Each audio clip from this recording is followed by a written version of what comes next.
2024 ഫെബ്രുവരി 23 കേരളീയ പൊതുസമൂഹം വളരെ ഞെട്ടലോടെ കണ്ട ഒരു വാർത്തയാണ്. KSRTCയുടെ ഏക വെസ്റ്റ്ഫീൽഡ് ബസ് ഒരു അഗ്നിഗോളമായി മാറിയിരിക്കുന്നു.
ജീവനക്കാരുടെ സമയോചിതവും സന്ദർഭോചിതവുമായ ഇടപെടൽ മൂലം വൻ ദുരന്തം ഒഴിവായി.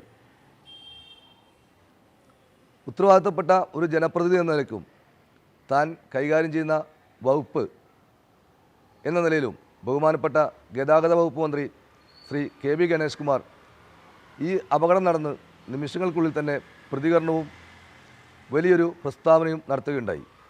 ആ പ്രസ്താവന നമുക്കൊന്ന് കാണാം. ഒന്നും സംഭവിക്കാത്ത ഒരു വലിയ ഭാഗ്യമാണ് എന്ന് കരുതാം. ഇനി ഇത് ആവർത്തിക്കാതിരിക്കാനുള്ള എല്ലാ നടപടികളും എടുക്കും. കാരണം ഇതിന്റെ ഒരു പ്രോപ്പർ മെയിൻ്റനൻസിന്റെ അഭാവം, പിന്നെ ഈ വയറിംഗ് തീപിടിച്ചതായിരിക്കുമെന്നാണ് പ്രാഥമിക നിഗമനം അങ്ങനെയാണ് വന്നിരിക്കുന്നത്. അന്വേഷിക്കാൻ വേണ്ടി ടെക്നിക്കൽ എക്സിക്യൂട്ടീവ് ഡയറക്ടറെ ചുമതലപ്പെടുത്തിക്കൊണ്ട് MD ഉത്തരവിറക്കിയിട്ടുണ്ട്. എല്ലാ ഈ മെക്കാനിക്കുകളുടെ ഒരു അഭാവമുണ്ട്. മെക്കാനിക്കുകളെല്ലാം കണ്ടക്ടർ പണി ചെയ്യുന്നത്. അവരെല്ലാം 2 ദിവസം മുമ്പേ തിരിച്ച് അവരുടെ മെക്കാനിക്കൽ വർക്ക്ഷോപ്പുകളിലേക്ക് തിരിച്ചയക്കുകയും വർക്ക്ഷോപ്പുകൾ മുഴുവൻ ലൈവ് ആക്കിയിട്ടുണ്ട്. അപ്പൊ അതുകൊണ്ട് ഇനി ഇത് ആവർത്തിക്കാതിരിക്കാനുള്ള എല്ലാ നടപടികളും സ്വീകരിക്കും. ആശങ്ക വേണ്ട. ഇത് ശബരിമല സീസണിൽ 2 വണ്ടിക്ക് ഇതുപോലെ തീ പിടിച്ചിരുന്നു. അത് റെയർ എഞ്ചിൻ വണ്ടികളായിരുന്നു. അതും അന്വേഷിച്ചുകൊണ്ടിരിക്കുന്നത്. അതൊന്നും ഇത് വയറിങ്ങിന്റെ പ്രോബ്ലം ആണെന്നാണ് പറയുന്നത്. അപ്പോൾ ഇത് എന്താണ് പ്രോബ്ലം എന്നുള്ള കാര്യം വ്യക്തമായി കണ്ടുപിടിക്കുന്നു, എല്ലാവർക്കും അറിയിക്കാം. ഇനി ആശങ്ക വേണ്ട. നമ്മൾ എല്ലാ വണ്ടികളും ടെസ്റ്റ് ഇതുകൊണ്ട് മാത്രമല്ല, നമ്മൾ ആരംഭിച്ചു കഴിഞ്ഞു. എല്ലാ വണ്ടികളുടെയും മെക്കാനിക്കൽ സൈഡ് പരിശോധിക്കാനുള്ള നടപടികൾ ഇതിനു മുമ്പ് ആരംഭിച്ചു കഴിഞ്ഞു, തുടങ്ങിക്കഴിഞ്ഞു. പക്ഷെ എല്ലാ മെക്കാനിക്കുകളെയും മറ്റു ഡ്യൂട്ടികളിൽ നിന്നും വർക്ക്ഷോപ്പുകളിലേക്ക് വിട്ടുകൊണ്ടിരിക്കുകയാണ്. സ്വാഭാവികമായും ഒരു അപകടം നടന്നാൽ അത് ഏത് ഡിപ്പാർട്ട്മെൻറ്റിലാണോ ആ ഡിപ്പാർട്ട്മെൻറ്റിൻ്റെ ബന്ധപ്പെട്ട അധികാരികൾ അല്ലെങ്കിൽ വകുപ്പ് മേധാവികൾ, മന്ത്രിമാർ സ്വാഭാവികമായും ഖേദമറിയിക്കുകയും വിവിധ പ്രസ്താവനകൾ നടത്തുകയും ചെയ്യാറുണ്ട്. എന്നാൽ ഇവിടെ ബഹുമാനപ്പെട്ട KB ഗണേഷ് കുമാർ അതിൽ ബന്ധപ്പെടുകയും പ്രസ്താവന നടത്തുക മാത്രമല്ല 24 മണിക്കൂറിനുള്ളിൽ അദ്ദേഹം നടത്തിയ പ്രസ്താവന ഇവിടെ നടപ്പിലാക്കുകയും ചെയ്തു. ബഹുമാനപ്പെട്ട KSRTC CMD PS Pramod Shankar ആ ഉത്തരവ് 24 മണിക്കൂറിനുള്ളിൽ KSRTCയിൽ നടപ്പിലാക്കി എന്നുള്ളതാണ് നമുക്കേറെ അഭിമാനകരം. ഇവിടെയാണ് മുൻ MD ചെയ്ത ഒരു തെറ്റ് ബഹുമാനപ്പെട്ട മന്ത്രി തിരുത്തിയിരിക്കുന്നത്. മറ്റൊന്നുമില്ല, ഏകദേശം 3 വർഷങ്ങൾക്ക് മുന്നേ KSRTCയുടെ CMD ചുമതലയേറ്റ ബിജു തച്ചടി പ്രഭാകർ അദ്ദേഹം സ്ഥാനമേറ്റ ഉടനെ ചെയ്ത ഒരു കാര്യമാണ്, KSRTCയിൽ ജീവനക്കാർ അധികമാണ്, പ്രത്യേകിച്ച് മെക്കാനിക്കൽ ജീവനക്കാർ അധികമാണ്, അതുകൊണ്ട് അവർ ഫർഗോ ലീവ് എടുക്കുക എന്ന് പറഞ്ഞു. ഫർഗോ ലീവ് എന്ന് പറഞ്ഞാൽ നമുക്ക് ലീവ് എടുക്കാം, പകുതി ശമ്പളം നമുക്ക് ക്രെഡിറ്റ് ചെയ്യും. അപ്പോൾ ജോലി എടുക്കാതെ പകുതി ശമ്പളത്തിൽ ജീവനക്കാരെ കൊണ്ട് ലീവ് എടുപ്പിച്ച് കേരളീയ പൊതുസമൂഹത്തെ മുഴുവൻ തെറ്റിദ്ധരിപ്പിച്ചു. KSRTCയിൽ മെക്കാനിക്കൽ ജീവനക്കാർ അധികമാണെന്ന രീതിയിൽ. കൂടാതെ KSRTCയിലെ യാത്രാ ഫ്യൂവലിലേക്കും KSRTCയിലെ പമ്പുകളിലേക്കും കണ്ടക്ടർമാരായിട്ടും ഡ്രൈവർമാരായിട്ടും അതുപോലെ തന്നെ മിനിസ്റ്റീരിയൽ വിഭാഗത്തിലേക്കും മെക്കാനിക്കൽ വിഭാഗത്തെ തസ്തിക മാറ്റിക്കൊണ്ട് നിയമിക്കുകയുണ്ടായി. ഈ സമയം അത്രയും, ഈ കാലഘട്ടത്തിൽ അത്രയും KSRTCയിലെ ബസ്സുകളുടെ എണ്ണം കുറഞ്ഞിട്ടില്ല. പ്രത്യേകിച്ച് കാലഹരണപ്പെട്ട ബസ്സുകളാണ് KSRTCയിൽ ഓടിക്കൊണ്ടിരിക്കുന്ന എന്ന യാഥാർത്ഥ്യം നിലനിൽക്കെ KSRTCയിലെ മെക്കാനിക്കൽ ജീവനക്കാർ അധികമാണെന്ന് തെറ്റിദ്ധരിപ്പിച്ചുകൊണ്ട് അവരെ പകുതിയിലധികം പേരെയും മാറ്റി നിർത്തിക്കൊണ്ട് KSRTC മുന്നോട്ട് കുതിക്കുകയാണ്. എന്തുകൊണ്ടാണ് കേരളത്തിൽ അപകടങ്ങൾ പെരുകുന്നത് എന്ന് പലപ്പോഴും പലരും ചിന്തിക്കാറുണ്ടാവും. എപ്പോഴും വിരൽ ചൂണ്ടപ്പെടുക ഡ്രൈവറുടെ നേരെയോ അല്ലെങ്കിൽ മെക്കാനിക്കിൻ്റെ നേരെയോ ആയിരിക്കും അധികാരി വർഗവും പൊതുസമൂഹവും വിരൽ ചൂണ്ടുന്നത്. ഈ കാലഹരണപ്പെട്ട ബസ്സുകൾ മെയിൻറ്റെയിൻ ചെയ്തു പോകുവാൻ ആവശ്യമായ പര്യാപ്തമായ മെക്കാനിക്കൽ ജീവനക്കാർ ഇല്ലാത്തതുകൊണ്ടാണ് കേരളത്തിലെ KSRTC ഇതുപോലെ അപകടങ്ങളിലേക്ക് കടന്നുകൊണ്ടിരിക്കുന്നത് എന്ന യാഥാർത്ഥ്യം പലപ്പോഴും തിരിച്ചറിയാതെ പോവുകയാണ്. നമുക്കറിയാം, ഒരു വാഹനത്തിൻ്റെ അടിസ്ഥാനം എന്ന് പറഞ്ഞാൽ അതിലെ മെക്കാനിക്കൽ ജോലികളാണ്. മെക്കാനിക്കൽ ജോലികൾ പെർഫെക്റ്റ് ആയി കഴിഞ്ഞാൽ ഒരു ഡ്രൈവർക്ക് ആ വാഹനവുമായി ധൈര്യസമേതം റോട്ടിലിറങ്ങാം, ആ വാഹനത്തിൽ ധൈര്യസമേതം യാത്രക്കാർക്ക് കയറാം. ഇവിടെ മുൻ MD ബിജു തച്ചടി പ്രഭാകരന് വ്യക്തമായ ഒരു അജണ്ട ഉണ്ടായിരുന്നു. കേരളത്തിലെ പൊതുസമൂഹത്തെ KSRTCയിൽ നിന്നും അകറ്റിക്കൊണ്ട് ഈ പൊതുമേഖലയെ നശിപ്പിച്ചുകൊണ്ട് സ്വകാര്യ മേഖലയ്ക്ക് വിറ്റഴിക്കാം എന്ന വലിയൊരു വ്യാമോഹത്തിലാണ് അദ്ദേഹം ഇത്തരത്തിലൊരു തീരുമാനമെടുത്തതെന്ന് സംശയിക്കേണ്ടിയിരിക്കുന്നു. ഇവിടെയാണ് ബഹുമാനപ്പെട്ട ഗതാഗത വകുപ്പ് മന്ത്രി വളരെ കൃത്യമായി പറയുന്നു, ഇനി ഇത്തരം അപകടങ്ങൾ ആവർത്തിക്കാൻ പാടില്ല. KSRTCയിൽ മെക്കാനിക്കൽ വിഭാഗം ജീവനക്കാർ കുറവാണ്, അതല്ലെങ്കിൽ അവർ മറ്റു ജോലികളിൽ ഏർപ്പെടുന്നു, അവരെയെല്ലാം തിരികെ മെക്കാനിക്കൽ വിഭാഗത്തിലേക്ക് കൊണ്ടുവരുന്നു, മെക്കാനിക്കൽ വിഭാഗം ശക്തിപ്പെടുത്തുന്നു. അതിനുള്ള സത്വര നടപടികൾ KSRTCയിൽ ആരംഭിക്കുകയും ചെയ്തു കഴിഞ്ഞു. മുൻ MDയുടെ മറ്റൊരു ഗുരുതരമായ വീഴ്ചയാണ് KSRTCയിലെ മെക്കാനിക്കുകളുടെ ഫർലോ ലീവ് അൻപേ പരാജയമാണെന്ന് തിരിച്ചറിഞ്ഞ അദ്ദേഹം വീണ്ടും അടുത്തൊരു ഉത്തരവിട്ടു. KSRTCയിലെ മെക്കാനിക്കൽ ജീവനക്കാർക്ക് ശമ്പളമില്ലാതെ ലീവിൽ പ്രവേശിക്കാം, മറ്റു ജോലികൾക്ക് പോകാം.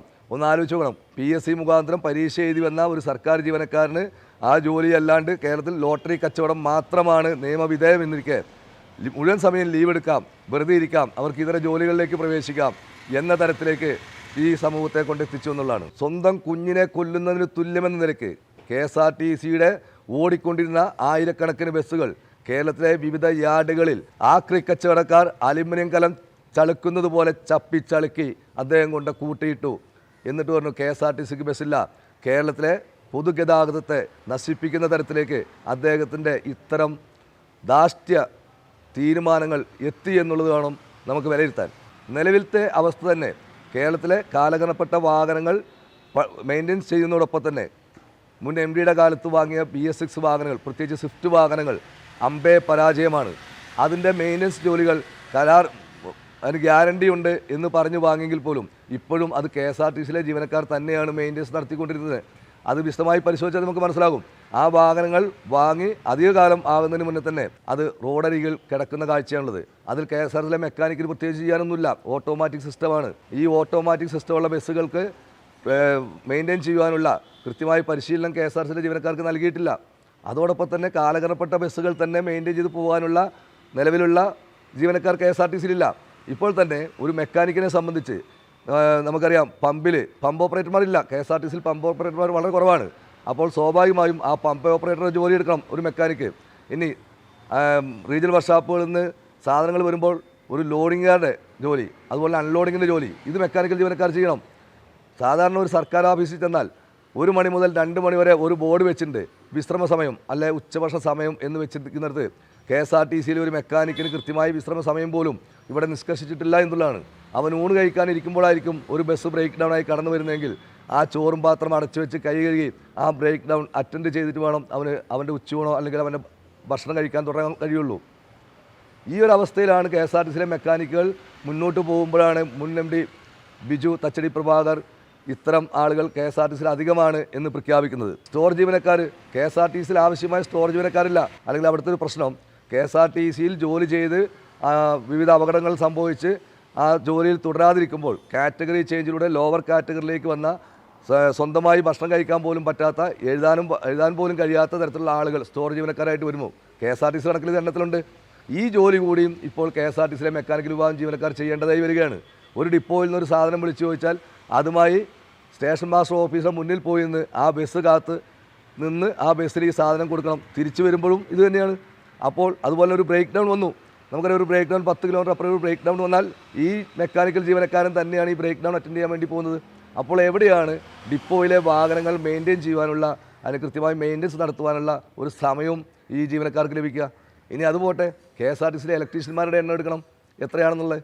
KSRTCയിലെ ഇലക്ട്രീഷ്യന്മാരിൽ വളരെ കുറവാണ്. നിലവിൽ ചെയ്തിരിക്കുന്നത് ഓട്ടോമൊബൈലും അതുപോലെ ഡീസൽ മെക്കാനിസവും പഠിച്ചു വന്നിരിക്കുന്ന മെക്കാനിക്കൽ ജീവനക്കാരെ ഒരാൾ ഇലക്ട്രിക്കൽ ഡ്യൂട്ടി കൊടുത്തിരിക്കുകയാണ്. ഇവനിത് സ്വയം കണ്ടെത്തി പഠിച്ചിട്ട് വേണം KSRTCയിൽ ജോലി എടുക്കാൻ. പണ്ട് കാലത്ത് മരത്തിൻ്റെ ബോഡി ഉണ്ടായിരുന്ന കാലത്ത് എല്ലാ ഡിപ്പോയിലും വെൽഡർ തസ്തികയിൽ ആളുകളുണ്ടായിരുന്നു, അതുപോലെ ഗ്ലാസ് കട്ടർ തസ്തികയിൽ ആളുണ്ടായിരുന്നു. ഇന്ന് അതില്ല, മെറ്റൽ ബോഡി ആയിട്ട് പോലും. ഇതും ഈ മെക്കാനിക്കൽ വിഭാഗം ജീവനക്കാർ അല്ലെങ്കിൽ പ്ലാസ്റ്റിക് വിഭാഗം ജീവനക്കാർ ചെയ്യുകയാണ്. അപ്പോൾ അവർ പഠിച്ചു വരാത്ത തൊഴിൽ പോലും KSRTCക്കകത്ത് മെക്കാനിക്കൽ ജീവനക്കാരെ കൊണ്ട് അമിതഭാരം എടുപ്പിച്ചുകൊണ്ട്, ശരിക്കും പറഞ്ഞാൽ വണ്ടിക്കാളുകളേക്കാൾ കഷ്ടമായി ബിജു തച്ചടി പ്രഭാകർ ജോലി എടുപ്പിച്ച് അവരെ അകാല മൃത്യുവിലേക്കും അതുപോലെ തന്നെ ഭിന്നശേഷത്തിലേക്കും വലിച്ചേച്ചു കൊണ്ട് പോകപ്പെടുകയാണ് ചെയ്തത്.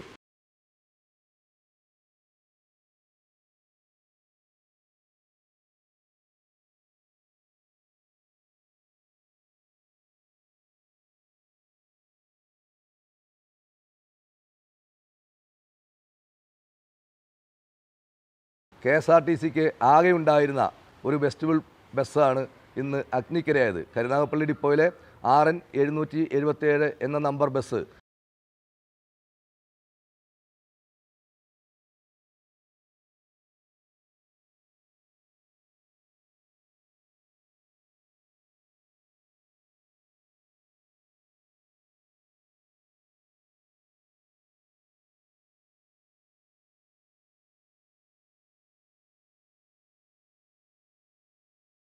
ഇനി ഒരു ഓർമ്മകൾ മാത്രമായി ഇവിടെ അവശേഷിക്കുകയാണ്. അതുപോലെ തന്നെ കേരളത്തിൽ നടക്കുന്ന അപകടങ്ങളുടെ പിന്നിൽ എപ്പോഴും മെക്കാനിക്കിൻ്റെ നേരെയാണ് വലിച്ചുകൊണ്ടത്. അതെന്നാണ് ഇന്ന് വർക്കെടുത്തത്, അതാരാണ് എടുത്തത്, ഉടനെ സസ്പെൻഡ് ചെയ്യുകയാണ്, അല്ലെങ്കിൽ അവനെ ഇൻക്രിമെൻറ്റ് ബാർ ചെയ്യുകയാണ്. ഈ ഒരു അവസ്ഥയിലാണ് KSRTCയിലെ മെക്കാനിക്കൽ വിഭാഗം ജീവനക്കാർ പീഡിപ്പിക്കപ്പെടുന്ന ഒരവസ്ഥയാണ്. അപ്പോൾ ഇവിടെയാണ് ബഹുമാനപ്പെട്ട ഗതാഗത വകുപ്പ് മന്ത്രി ശ്രീ KB ഗണേഷ് കുമാർ ഈ അപകടം നടന്ന നിമിഷങ്ങൾക്കകം പ്രസ്താവന നടത്തുകയാണ്. KSRTCയിൽ മെക്കാനിക്കൽ വിഭാഗം ജീവനക്കാരുടെ അപര്യാപ്തതയുണ്ട്, അത് ഉടനടി പരിഹരിക്കും. ഇനി ഇത്തരം അപകടങ്ങൾ ഉണ്ടാകാൻ പാടില്ല, ഒരു ജീവനും റോഡിൽ പൊലിയാൻ പാടില്ല എന്ന കൃത്യമായ ഒരു കണക്കുകൂട്ടൽ അല്ലെങ്കിൽ ഒരു കൃത്യമായ കാഴ്ചപ്പാട് ബഹുമാനപ്പെട്ട മന്ത്രിക്കുണ്ടായിരുന്നു. ഒരുപക്ഷെ അദ്ദേഹത്തിൻ്റെ പരിചയസമ്പന്നത, അതുപോലെ തന്നെ ബസ് വ്യവസായത്തെക്കുറിച്ചുള്ള അറിവ്, മുൻകാലങ്ങളിൽ മന്ത്രിയായതിൻ്റെ പരിചയസമ്പന്നത, ഇതെല്ലാം കേരളീയ സമൂഹം ഉറ്റുനോക്കിക്കൊണ്ടിരിക്കുകയാണ്. എന്തായാലും ബഹുമാനപ്പെട്ട മന്ത്രിയുടെ തീരുമാനത്തെ KSRTC ജീവനക്കാരും പൊതുസമൂഹവും വളരെ ആകാംക്ഷയോടെയും താല്പര്യത്തോടെയും കാത്തിരിക്കുകയാണ്.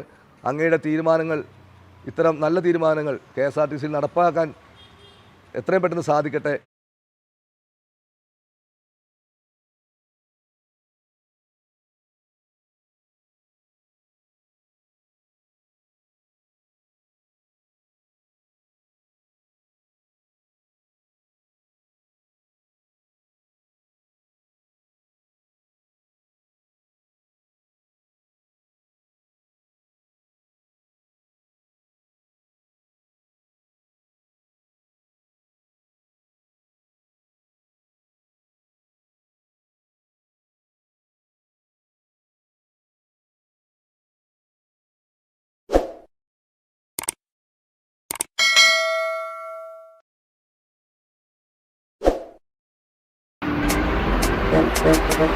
Thank you.